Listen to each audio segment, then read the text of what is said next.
There's another question that came in, T and Ernest, from Rebecca. She says, how do you plan to address the additional truck traffic that will come through Tallapoosa as they attempt to travel to the facility from the north?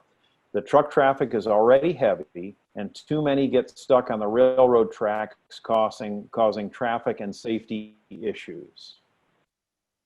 Well, Phil, the logical answer to that is that the stuff that's coming out north of Haralson County, it's much more convenient to them to go to a different landfill than it is to come to this one. Probably maybe 5% or less of the traffic you would see coming through Tallapoosa. Trucks don't like to come through cities, okay? They don't like to have stop signs and all the things that go along with coming through residential neighborhoods and cities. Majority of the traffic will come down 20, exit at exit 5, go 400 or 500 yards, and then turn into the landfill. There will be an occasional truck, I'm sure, that will come through there.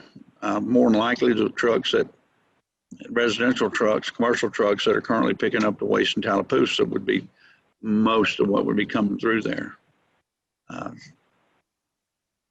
So that's, a lot of people have shown concern that, well, if there's a wreck on I-20, all that traffic's going to be diverted and come through residential neighborhoods on the south of the interstate. And, those roads aren't built to hold that kind of traffic. And all these companies, they're all interrelated that haul this waste.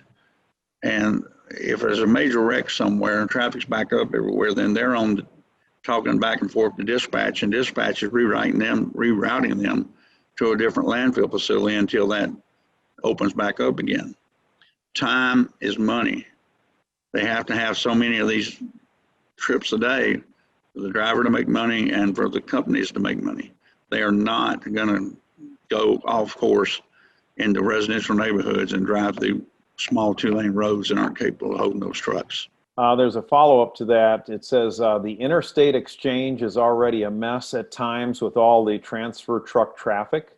What will be done to address the current traffic flow there? Has anything been discussed with DOT? Two for me. Will you be able to strengthen that intersection? Well, DOT, obviously we had to have a traffic study done, which is going to be a part of the zoning application and part of the permit. And that will be coming up. We already have had it done. We meet the requirements. As you know, they're in the process right now of starting to widen Interstate 20. That is the same scenario that we ran into with DOT in Meriwether County. At the time, Meriwether County was an interstate that had 2 lanes on each side. Well, during the permitting process, they had just started widening it to there's 3 lanes or 4 lanes on each side until you get almost right to the turnoff in Meriwether County there. And that was all finished, thank goodness.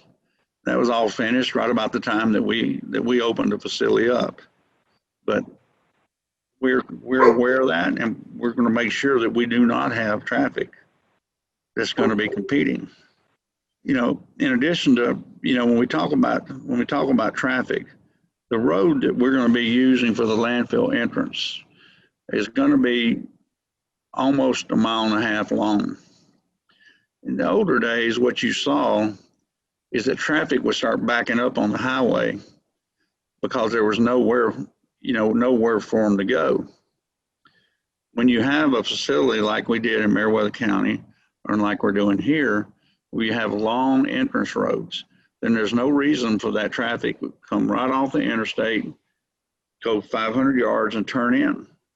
And if it has to stack, it's going to stack on that 1.5 mile private road, not out on Highway 100 or the interstate.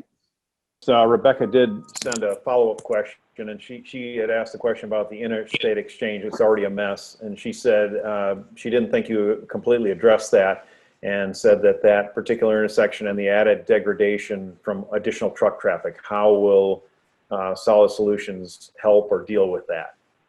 Well, you know, we design our roads to get off as soon as we can so that we don't impact state and local highways and roads. Obviously, the interstate is something that takes care of itself. You know, we this point will not be going and getting on 100 or any other, you know, local roads that's going to be taking that traffic.